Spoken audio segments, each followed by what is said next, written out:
Эфирде 7-7 News, студияда Айша Жақсыберген. Қайырлы кеш. Бүгінгі күннің басы жаңалықтары. Таразда дауасы жоқ дертке душар болғандарға көмек көрсететін жылжымалы хоспис жобасы жүзеге асуда. Амазонка қоғамдық қоры күн сайын өлім мен өмір арасында жатқан жандарға медициналық және психологиялық көмек көрсетеді. Тас жолға тасталған шарананың шетінеуіне қатысты қылмыстық іске сот қаулы қабылдады. Қызын көлікке босандырып жаңа туған сәбиді көлік терезесіне лақтырып жіберген қатыгез анаға қатысты жаза қандай?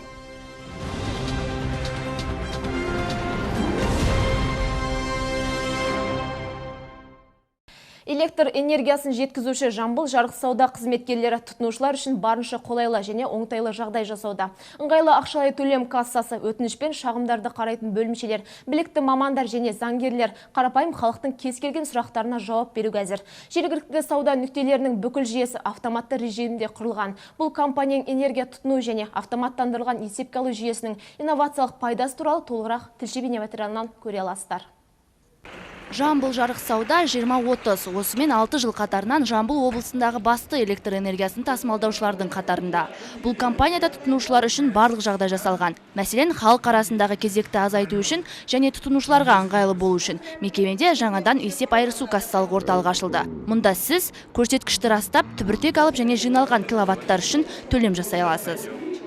Біздің жұмыс жүйелі жүргізілуде. Тиісті орган өкілдері қадағалап және басқарып отырады. Тариф бағасы және әлеуметтік маңызы бар өзге де мәселелер олардың басты назарында.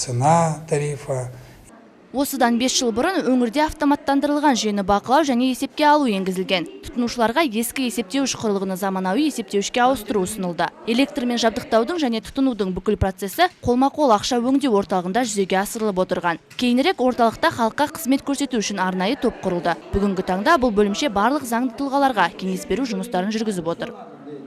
Бұл мекемеге жиі келемін. Қызметкерлері сыпайы, маған бәрі ұнайды. Шарттары да өте тиімді, әрі ыңғайлы.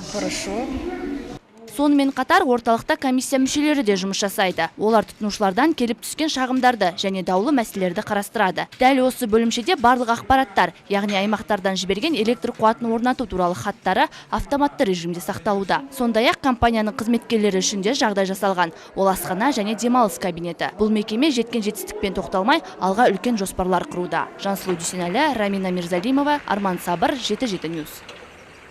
Олар күн сайын ауыр сырқаттанған жандардың өмірмен күресіп, өліммен арпалысқандарына куә болады. Істік дертіне шалдыққандарға жәрдем беретін Амазонка қоры аясында құрылған жылжымалы хоспис жобасының аудандағы жұмысына биыл 5 жыл. Мамандар арнайы жабдықталған көліктермен ауыр халдегі науқастардың үйлеріне барып, керекті көмек түрін күнделікті көрсетеді. Паллиативтік көмек, анықтап айтқанда, ауыр науқастардың өмірінің соңына дейін күресуі, физикалық аурудан құтылуы және жан күйзелісінен арылуы, осының бәрімен Амазонка қоры айналысады. Қор 2011 жылы Тараз қаласында құрылған. Қызмет түрі күшіне енгелі 12 қызметкер жұмыс атқарған. Оның ішінде дәрігерлер, медбикелер мен психологтардан құралған 22 қызметкер бар. Ересектер мен балаларға арналған 2 бөлім жұмыс істейді. Біздің басты жұмысымыз облысымызда қатерлі ісік ауруына шалдығып, әлі күнге дейін арнайы көмек көрсетілмеген және емделуге тіркелмей өмірінің санаулы күндерін үйінде өткізуге мәжбүр болған жандарға көмек қолын созу. Науқастардың жағдайын жақсарту мақсатында дөңгелекті хоспис қорын ұйымдастырдық. Бұл жоба арқылы біз үйлерге шығып, науқастарға көмек бере аламыз. Өткен жылы облыста ісік ауруына шалдыққан 6000-ға жуық науқас тіркелген. Жыл сайын облысымызда 1000-ға жуық науқас рак ауруынан көз жұмуда. Алайда қордың мүмкіндігі қазіргі таңда шектелген. Жылына небәрі 100 адамға көмек бере алады. Тіпті ауыр халдегі науқастарды жатқызатын арнайы мекеме де жоқ. Сондықтан да жоба дөңгелекті хоспис деп аталады. Анжелика Сариян қатерлі ісік ауруы туралы жақсы біледі. 2006 жылы дәрігерлер оған ауыр диагноз қойған. Сүт бездері ісінген. Содан бері науқастың өмірі күрт өзгерген. Шексіз анализдер тапсырып, химия емін қабылдаған. Көзіне жас алып, ұйқысыз өткізген күндері мен басынан өткізген үрей қорқынышты еске алды. Оның үміті үзілмеді. Кейін Анжелика сияқты көмекке зәру жандарға қол ұшын созуға шешім қабылдады. Бұл дерттің зардабын әлі күнге дейін көріп жатырмын. Дегенмен де мен қиын кезеңдерден өттім және бір түйгенім мен секілді жандарға көмектесу керек. Бізге әлі аудандар мен елді мекендерге шығу үшін арнайы машиналар мен мамандандырылған топтар жетіспейді. Қиындықтарға қарамастан мамандар күннен күнге қатерлі ісікпен ауыратын жандарға көмектесуден аянбайды. Тіпті санаулы күндері қалса да емнің түр-түрін көрсетіп жүр. Жұмыс ауыр. Психологтар мен дәрігерлер алдағы уақытта науқастарды қабылдайтын мекеме ашамыз деген үмітте. Ал қазір мамандар көрсетілген мекен жай бойынша кезекті көмекке аттанды. Ақбота Қайнар, Серік Тәжбаев, 7-7 News. Осыдан бірер ай бұрын облыста тастанды бала жайлы кезекті қайғылы оқиға жұрттың жағасын ұстатқан еді. Бостандық Ақкөл тас жолында жаңа туған нәрестені көліктің терезесінен лақтырып жіберген әйелге қатысты бүгін сот отырысы өтіп, тиісті қаулы қабылданды. Байзақ ауданының тумасы 1962 жылғы азаматша Бақытгүл Бейсенгареева қатысты. Қазақстан Республикасының қылмыстық кодексі 99 бабының 2 бөлігі 14 тармағында белгіленген қылмыстық заңмен тыйым салынған қоғамға қауіпті іс-әрекетті қылмыстық кодекстің 35 бабы 1 бөлігі 2 тармағы негізінде тоқтатылды. Талас аудандық сотының тергеу судьясының қаулысымен Жамбыл облысы әкімдігінің денсаулық сақтау басқармасы Жамбыл облыстық психикалық аурулар диспансеріне орналастыру туралы қауіпсіздік шарасы қолданылды. Қазақстан Республикасы қылмыстық кодексінің 16 бабына сәйкес қылмыстық заңмен тыйым салынған қоғамға қауіпті әрекет жасаған Байсенгереева реактивтік психоз түріндегі уақытша психикалық қызметінің бұзылулар жағдайында болу салдарынан өзінің іс-әрекетінің іс жүзінде сипаты мен қоғамдық қауіптілігін ұғына алмайтындай есі дұрыс емес күйде болғандықтан қылмыстық жауаптылықтан босатылсын.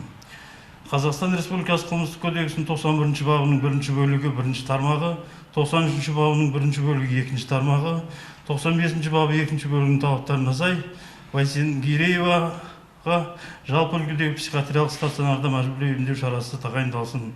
Естеріңізге салса, қаңтардың 13 күні Бостандық Ақкөл тас жолының бойында жаңа туған нәрестенің мәйіті табылған болатын. Жедел іздестіру шаралар нәтижесінде күдіктілер анықталған. Тергеу амалдар кезінде 10-шы сынып оқушысы көлікте босанып, анасы нәрестені көліктің терезесінен тас жолдың бойына лақтырып жібергендігі белгілі болды. Жерге оңбай басымен түскен шақалақтың бас сүйек сынып, шетінеп кеткен еді.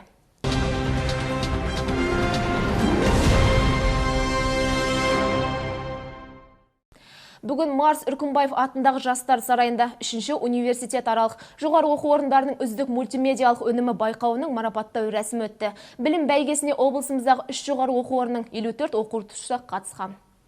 Жоғарғы оқу орындарының үздік мультимедиалық өнімі байқауын Мұхаммед Хайдар Дулати атындағы Тараз мемлекеттік университеті ел тәуелсіздігінің 25 жылдығына арнайы ұйымдастырып отыр. Шараның іріктеу кезеңі ағымдағы жылдың сәуір айында бастау алып, 59 оқытушыдан 79 материал келіп түскен. 12 мамыр күні ақтық сынға 3 оқу орнының 54 оқытушысы өтіп, 44 жұмыс әділ қазылар алқасына ұсынылды. Енді келесі жылдан бастап біз бұл конкурсты аймақтық статусқа, аймақтық форматқа көтермекшіміз. Себебі Қызылорда, Оңтүстік Қазақстан, Жамбыл облыстарының енді жоғары оқу орындарының ректорларының кеңесі бар. Мен енді соңғы жылда сол кеңестің төрағасымын, сол кеңесті басқарамын. Қазір сол көшіртес біздің облыстардан, Қызылорда мен енді Оңтүстік Қазақстан облыстарының университеттерінен сондай ұсыныс түсіп жатыр. Біз келесі жылдан бастап осы конкурстың форматын өзгертіп, оны аймақтық дәрежеге жеткізіп, біз де осы конкурсқа қатыссақ деген ұсыныстар түсіп жатыр. Қатысушылар байқауда 5 аталым бойынша сынға түсті. Олар үздік менеджер, үздік флипчарт, пәндерді инновациялық толықтыру, үздік ашық сабақ, көптілді топтардағы ағылшын тіліндегі үздік ашық сабақ. Байқаудың басты талабы жұмыстың инновациялық талапқа сай және 3 тілде қорғалуы болды дейді қатысушылар. Бұл байқауға үздік флипчарт номинациясы бойынша 1-ші орын иегері болып келіп қатысып отырмын. Жалпы бұл байқаудың бізге берері өте көп. Неге десеңіздер, біз тәжірибе алмасамыз, жоғарғы оқу орындарының арасындағы бір-бірімізбен байланысымыз нығаяды, және де қазіргі жастармен жұмыс істеуде үздік технологияларды меңгеруге, күнделікті жұмысымызда қолдануға бірден-бір себепші болады деп есептеймін. Жоғарғы оқу орындарының үздік мультимедиалық өнімі байқауының марапаттау рәсімінде жүлделі орындардың иегерлері анықталды. Жеңімпаздарға диплом мен алғыс хаттар табысталды. Сондай-ақ еңбек кеңесі мүшелерінің шешімімен 1-ші орынға 40 айлық есептік көрсеткіш бойынша 82 мың теңге, 2-ші орынға 28 айлық есептік көрсеткіш және де 3-ші орынға 21 айлық есептік көрсеткіш бойынша материалдық ынталандыру сыйлықтары берілді. Жансұлу Дүйсенәлі, Серік Тәжібаев, 7-7 News. Химия саласы мамандарының кәсіби мерекесіне орай Тараз қаласында Қазфосфат компаниясының қызметкерлері арасында көңілді тапқырлар командаларының ойындары өтті. Өнеркәсіп мамандар техниканың тілін ғана меңгеріп қоймай, өнерде де құралақан емес екендерін көрсетті. Қатысушылар өздерінің қызықты әзілдері, ой-шұқырлығымен өз әріптестерін тәнті етті. Көңілді тапқырлар сайысы тек химиктер күні ғана емес, сондай-ақ тәуелсіздігіміздің 25 жылдығына да арналды. Іс-шараның мақсаты жас мамандарды жаңа бір қырынан таныту. 5 топ өнер көрсеткен сайыс өскелең ұрпақ таңдайды тақырыбы аясында өрбіді. Жыл сайын біз төл мерекемізді тек салтанатты жиын түрінде ғана өткізіп қана қоймай, сонымен қатар филиалдар арасында әртүрлі жарыстарды ұйымдастырып тұрамыз. Биыл қызықты болу үшін көңілді тапқырлар сайысын жасап отырмыз. Былтыр ассамблеяның 20 жылдығына сай жасасақ, биыл тәуелсіздіктің 25 жылдығына арнап отырмыз. Мұнда әр ұжым бір-біріне ұқсамайтын өнерлермен ерекшелене білді. Сәлемдесу бөлімінде барлығы бір ауыздан тақырыпқа сай достық, өмір, бейбітшілік пен махаббатты таңдайтындарын көрсетті. Сонымен қатар астарлы әзіл мен дағдарысты да дәл осындай көңілді толқында қарсы алатындарын жеткізді. 5 адамнан құралған Әділқазы мүшелері өз бағаларын берді. Ойынның мақсаты дағдарыс уақытта өндіріске жұмыс жасайтын жастар шын мәнісінде тату тәтті, көңілді, белсенді Қазақстанның жарқын болашағы екенін көрсету. Бізде бәрі өте жақсы, және еліміздің дамуына өз үлесімізді қосамыз. Сайыста жеңіске жеткен топтарға бағалы сыйлықтар тапсырылды. Бірінші орын иегерлері 300 мың, екінші орын 200 мың және үшінші орын 100 мың теңге көлеміндегі қаржыға ие болды. Топ ішінде ерекше көзге түскендерде арнайы номинациялар иегерлері атанды. Жеңіске жете алмаған команда да қалыс қалмады. Оларға 75 мың теңге көлемінде ынталандыру сыйлығы берілді. Нұрғиса Ахан, Дина Али, Арман Сабыр, 7-7. Ал қазір спорт жаңалықтары.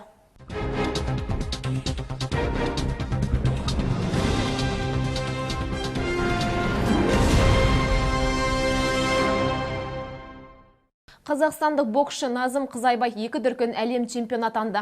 Астанада болып жатқан әлем чемпионатының финалдық кездесуінде отандасымыз қытайлық Ванг Юанды 3-0 есебімен ұтты. Атап өтсек, 22 жастағы спортшы Қазақстандық қыздар арасынан шыққан алғашқы әлем чемпионы. Назыммен қатар ел қоржына кезекті алтында 54 келіде өнер көрсетіп жүрген қазақстандық былғары қолғап шебері Дина Жоламан салды. Бүгін ол финалдық болгариялық Стойка Петрованы 3-0 есебімен тізе бүктірді. Айта кетсек, әлем чемпионатының ақтық айқасында ел құрамасының кезекті боксшылары Валентина Хальзова мен Ләззат Күнгейбаева да шашаланға шығатын болды. Спортшыларымызға жанкүйер болайық. Бүгін Тараз қаласында судьялар одағының республикалық спартакиадасы өтті. Онда Алматы, Жамбыл және Оңтүстік Қазақстан облыстарымен қатар Алматы қаласының барлығы 4 судьялар құрама командасы қатысты. Олар спорттың 7 түрі бойынша сынға түсті. Тартысты бәсекенің барысын тілшіміз Берік Жұмабайұлы баяндап берсін. Судьялар спартакиадасы осымен 8-ші рет ұйымдастырылып отыр. 2 жылда бір рет болатын дәстүрлі бәсеке бұған дейін Алматы қаласында өткен. Бүгінгі Тараз Арена спорт сарайындағы жарысқа еліміздің 4 өңірінен 100-ге жуық судьялар жиналды. Ашылу салтанатында облыс әкімі келген қонақтарды құттықтап, жарысқа қатысушыларға сәттілік тіледі.